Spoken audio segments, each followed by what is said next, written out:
నమస్తే, నేను మీ ఈశ్వర్. ఈ 6 న్యూస్ కి స్వాగతం. వార్తల్లోని ముఖ్యాంశాలు.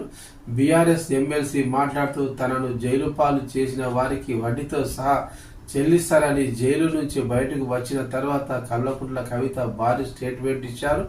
లిక్కర్ స్కాములో సంపాదించింది అంతా వడ్డీతో సహా చెల్లిస్తారని చెప్పారు ఆమె అని చాలా మంది అనుకున్నారు. కానీ అసలు ఆమె చెప్పింది వేరు. తనను రాజకీయ కారణాలతో జైల్లో పెట్టారని, అలా చేసిన వాళ్లకు వడ్డీతో సహా చెల్లిస్తానని ఆమె సవాల్ చేశారు.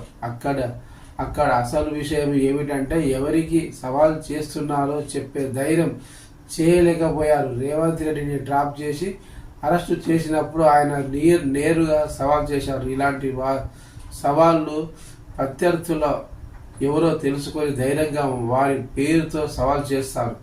కానీ కవిత తనను బీజేపీ జైల్లో పెట్టిందని మాత్రం చెప్పలేకపోయారు. కానీ భీకరమైన డైలాగులు మాత్రం చెప్పారు. ఆప్ నేతలు నెలల కమానం జైల్లో మగ్గిపోయినా ఇలాంటి ప్రకటనలు చేయలేదు. ఇలాంటి సవాళ్లు చేసి ప్రత్యర్థి పేరు కూడా ఎత్తడానికి కూడా భయపడితే సమస్య అవుతుంది.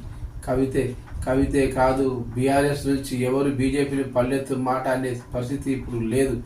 ఎప్పటికైనా మారుతుందా లేదా అన్నది కాలమే నిర్ణయించాలి.